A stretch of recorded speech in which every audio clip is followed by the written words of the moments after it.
नमस्कार दोस्तों, जय श्री लक्ष्मी नारायण, जय Shiv Shakti 333 divine knowledge channel में आप सभी लोगों का स्वागत है। दोस्तों, आज जो हमारी वीडियो की मेन टॉपिक है वो है कि सनातन धर्म आखिर क्या है और एक असली सनातनी किसे कहते हैं। अगर मेरी ये वीडियो आप लोगों को अच्छी लगे तो प्लीज़ एक लाइक शेयर और सब्सक्राइब कर दीजिएगा। तो चलिए वीडियो कंटिन्यू करते हैं। दोस्तों, ये जो सनातन धर्म है, इस सनातन धर्म का मतलब है शाश्वत, अर्थात सदा बना रहने वाला धर्म, परमेश्वर के साथ संबंधी शाश्वत जीव का शाश्वत कार्य है। सनातन धर्म को हिंदू धर्म या वैदिक धर्म से नाम से जाने जाते हैं। तो इसी बीच एक प्रश्न उठता है कि आखिर हम सनातन धर्म को क्यों माने, क्योंकि दुनिया में तो इतने सारे धर्म हैं, जैसे इस्लाम धर्म, यहूदी धर्म, ईसाई धर्म, बौद्ध धर्म, जैन धर्म, सिख धर्म, पारसी धर्म। तो आखिर एक व्यक्ति के जहन में मतलब प्रश्न उठता है कि हम आखिर सनातन को क्यों माने, क्यों हम सनातन धर्म से जुड़े। अगर हम सनातन धर्म से जुड़ेंगे तो इस धर्म से हमें क्या लाभ होगा। तो इसका उत्तर यही है कि अगर हम सनातन धर्म से जुड़ेंगे तो क्या है, हमारी जो मतलब आत्मा है, आत्मा का एक कर्तव्य है कि निरंतर उस सनातन परमेश्वर के साथ मतलब जुड़ाव। तो अगर हम सनातन धर्म को अपनाएंगे तो हम अपने शाश्वत मतलब ईश्वर के साथ जोड़ सकेंगे, क्योंकि आत्मा की यही कर्तव्य है। और दोस्तों, ये जो सनातन धर्म है, इस सनातन धर्म में आत्मा और ईश्वर दोनों ही सनातन है। मतलब ये धर्म जो है समय मतलब रंग, जाति, राष्ट्र, स्थान या पन की सीमाओं से सीमित नहीं है।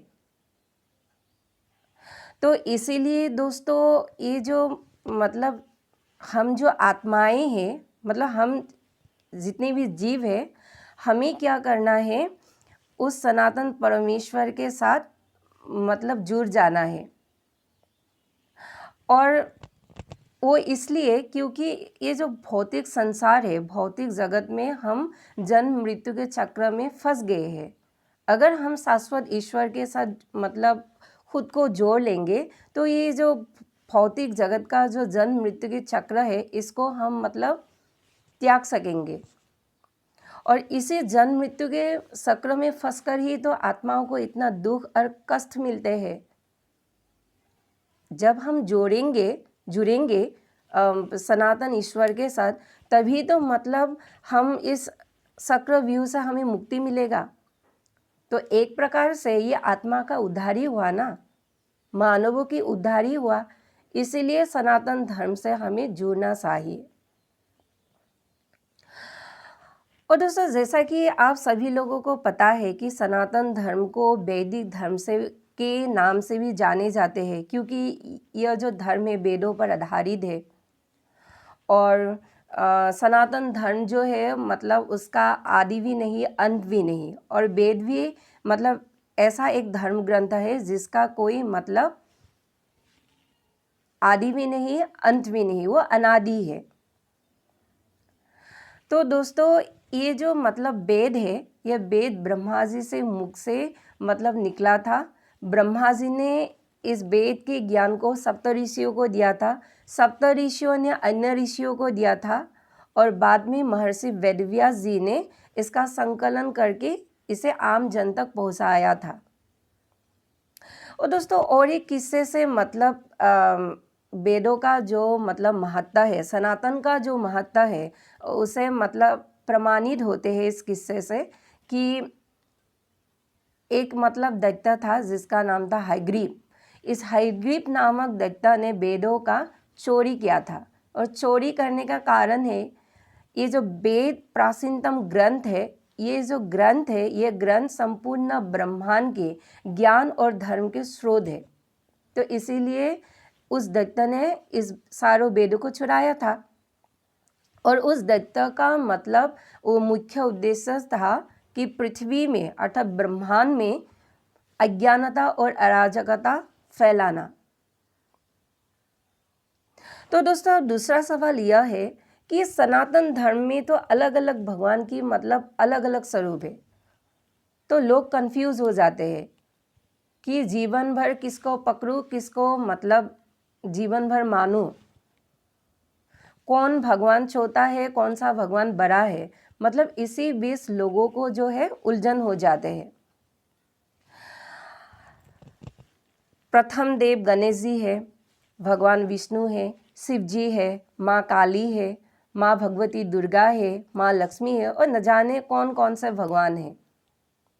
तो लोगों को तो बड़ा कंफ्यूज हो जाते हैं कि आखिर मतलब किस भगवान के स्वरूप को अपने दिल में बिठाओ, अपने घर में बिठाओ।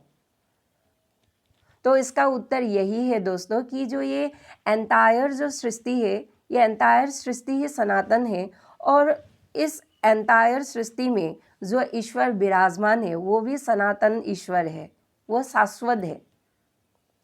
तो दोस्तों ये जो सनातन ईश्वर है ये भक्तों की मतलब जाति, भक्तों की मनोदशा, भक्तों की उद्धार या मतलब जो धर्म विरोधी दैत्यों के संहार के लिए अलग अलग रूप में मतलब ट्रांसफॉर्म होते रहते हैं, लेकिन इनकी जो ऊर्जा है वो एक ही है।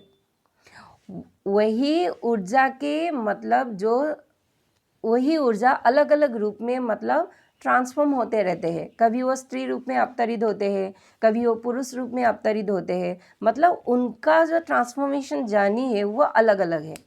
इसीलिए दोस्तों सुविधा अनुसार भगवान की किसी मन पसंदीदा एक स्वरूप को अपने मन में बिठा के बिना डगमगाए दृढ़ संकल्प के साथ आप उस भगवान के स्वरूप की पूजा करिए। अगर भक्ति डगमगाते हैं तो वो भक्ति ही क्या है ना दोस्तों। तो दोस्तों प्रश्न आते हैं कि असली सनातनी कौन है। हमें तो ये मालूम हो गया कि आखिर सनातन धर्म क्या है। तो अब बारी है असली सनातनी किसे कहते हैं। दोस्तों असली सनातनी उसे ही कहते हैं जो अपने आत्मा के निरंतर उद्धार के लिए निरंतर जो है सनातन ईश्वर के साथ जुड़ते हैं। मतलब उनकी भक्ति में कभी भी स्वार्थ की मतलब जगह नहीं है, उनके मन में कोई भी छल या कपट नहीं है। तो दोस्तों भगवान के स्वरूपों में कोई छोटे या बड़े का कोई भेदभाव भी नहीं रखते हैं वो। जब दोस्तों ऐसा नहीं है कि जो अन्य धर्म में अन्य धर्म की वो ठिठोली करे, ऐसा भी नहीं है। अगर कोई अन्य धर्म के व्यक्ति अगर हमारे सनातन धर्म में कन्वर्ट होना चाहते हैं, अगर इच्छुक है, तो आप उस धर्म के अन्य धर्म के व्यक्ति को प्रॉपर गाइड कीजिए हमारे धर्म में, मतलब हमारे धर्म को ग्रहण करने के लिए उनका स्वागत कीजिए खुले मन से। जब मतलब आप अन्य धर्म के व्यक्ति को जब आप इतना प्यार और सम्मान देंगे तो उनकी मतलब जो आत्मा है उनकी आत्मा भी गदगद हो उठेंगे कि देखो ये है असली सनातनी, ये है एक असली सनातनी के पावर। तो दोस्तों ये असली सनातनी जो है ना वो किसी भी मतलब जात में भेदभाव नहीं रखते हैं। अगर आप जात में भेदभाव रखते हैं तो आपको सनातनी खुद को सनातनी कहने के मतलब आप लायक नहीं है। जी हाँ दोस्तों माफ़ कीजिए, लेकिन ये जो है एकदम सच्ची बात है और मैं कोई शुगर कोट कर मतलब बातें नहीं बोलती हूँ। जो है तो है, मैं वही बोलती हूँ। और मतलब सबसे ज़रूरी बात है जीव हत्या से खुद को दूर रखना। जी हाँ दोस्तों, अगर आप खुद को सनातनी मानते हैं तो आपको मतलब मांस, मछली, अंडा, प्याज, लहसुन इस सारी चीज़ से परहेज़ करना पड़ेगा। क्योंकि दोस्तों ये जो मतलब सारी चीज़ है ये तामसिक प्रवृत्ति के आहार है और अगर हम इस तामसिक प्रवृत्ति के आहार ग्रहण करेंगे तो हमारी जो मन और मस्तिष्क है, हमारे जो व्यवहार है वो भी तामसिक प्रवृत्ति वाले ही होंगे। तो इसीलिए दोस्तों मांस, मछली मतलब अंडा, प्याज, लहसुन इन सारी चीज़ों से परहेज़ करना पड़ेगा।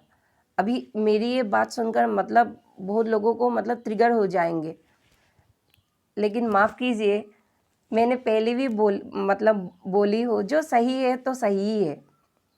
और किसी किसी के मन में ये सवाल मतलब उठ रहे हैं, मन में बैठ गया है मतलब कि मांस मछली तो चलो ठीक ही है, लेकिन ये जो अंडा, प्याज, लहसुन, मतलब इन सब में क्या खराबी है, ये तो कोई जीव हत्या नहीं है।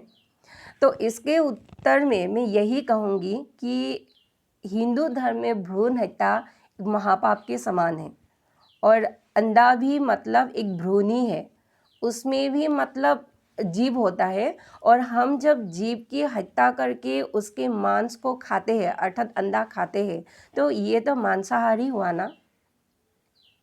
वो मांसाहार की श्रेणी में ही उनको मतलब अंडा को गिना जाएगा, क्योंकि दोस्तों वो जो भ्रूण है वो मतलब जीव में परिवर्तित नहीं हुई है, और मतलब जीव में परिवर्तित होने से पहले ही हम उसे जो है मतलब मारकर खा गए हैं। तो इसीलिए दोस्तों ये महापाप है। और रहा सवाल लहसुन और प्याज का, तो ये लहसुन और प्याज मतलब हम जब खाते हैं तो हमारे शरीर में रज और तमोगुण मतलब वृद्धि होते हैं, इसलिए लहसुन और प्याज से परहेज़ करना चाहिए। और इसका और एक मतलब स्पिरिचुअल रीज़न है कि समुद्र मंथन के समय जब भगवान विष्णु ने अपने मोहिनी रूप धारण करके देवताओं को मतलब अमृत दिया था, तभी क्या है एक दैत्य जो है देवता के भेष में बैठ गया था अमृत पीने के लिए, और वो मतलब थोड़ा सा पी भी लिए थे, लेकिन तत्काल भगवान विष्णु को जो है वो ज्ञात हो गया, और तभी तत्काल ही मतलब उसके जो सिर है, उस दैत्य के सिर धड़ से अलग कर दिया। तो उस सिर का नाम है राहु, और जो उसके धड़ है उसको केतु के नाम से जाने जाते हैं। और राक्षस की खून से प्याज और लहसुन पैदा होने मतलब हुआ है, इसीलिए प्याज और लहसुन खाने से उस राक्षस प्रवृत्ति हमारे अंदर मतलब आ जाते हैं। इसीलिए दोस्तों प्याज और लहसुन जो है वो नहीं खाना चाहिए। अब दोस्तों ये कोई मतलब घिसी पिटी बात नहीं है, और ये कोई बेकार की बात नहीं है। मैं इतनी अगर कॉन्फिडेंस से आप लोगों को बता रही हूँ वीडियो में, तो मैं खुद भी तो नहीं खाती हूँ, इसलिए तो मैं आप लोगों को सलाह दे रही हूँ। अगर मैं मतलब खुद रोज़ मांस मछली अंडा प्याज लहसुन ये सब ठूस के खाती, तो क्या इतनी कॉन्फिडेंस से मैं आप लोगों को वीडियो में बता मतलब सकती हूँ? नहीं ना। खुद नहीं खाती हो, इसलिए तो आप लोगों को ये सलाह दे रही हो कि आध्यात्मिक जो मार्ग है, आध्यात्मिक मार्ग में ये सारी चीज़ों से हमें परहेज़ करना चाहिए, तभी जो है भक्ति की जो मतलब लेवल है वो लेवल मतलब बढ़ते हैं। और हमारे जो सनातन धर्म है, वो सनातन धर्म में तो आप लोग जानते ही हैं कि इसमें अगाध भक्ति है ईश्वर के प्रति, उस शाश्वत परमेश्वर के प्रति। तो आप लोगों को इसकी जो गरिमा है वो मतलब खुद ही खुद मतलब बना के रखना चाहिए। और दोस्तों एक जो सनातनी होते हैं वो अपने कर्म वचन आचरण और व्यवहार से मतलब शुद्ध होते हैं, उनकी भक्ति में कोई भी स्वार्थ या कपट नहीं है, और वह सदा ही मतलब भगवान की पूजा जप तप होम दान इत्यादि में इस नियम को पालन करने में लगे रहते हैं। तो अगर आप भी एक खुद को सनातनी मानते हैं, तो आलोचित जो सभी नियमों को अभी अभी मैंने बोला है, तो इसी नियम को अपने जीवन में अपनाकर आप एक असली सनातनी बनिए। और जो ये सनातन धर्म की जो गरिमा है, एक असली सनातनी की जो गरिमा है, इसको बनाए रखिए। सिर्फ मतलब हम सनातन हैं, हम सनातन हैं, सनातन ये है, सनातन वो है, सनातन की इतनी महिमा है, मतलब बरसों से चली आ रहे हैं, हम सनातन को मानते हैं, ये सब मतलब कहने से कुछ भी नहीं होगा। अगर आप सचमुच एक असली सनातनी हैं तो अभी अभी जो ये आलोचित नियम जो मैंने आप लोगों को मतलब वीडियो के थ्रू से बोली है वो आप लोगों को मतलब 100% फॉलो करना पड़ेगा, तभी जो है अब आप एक असली सनातनी खुद को कह पाएंगे। तो दोस्तों आज के लिए इतना ही। मैं मिलूंगी किसी दिन और एक नई वीडियो के साथ। नमस्कार।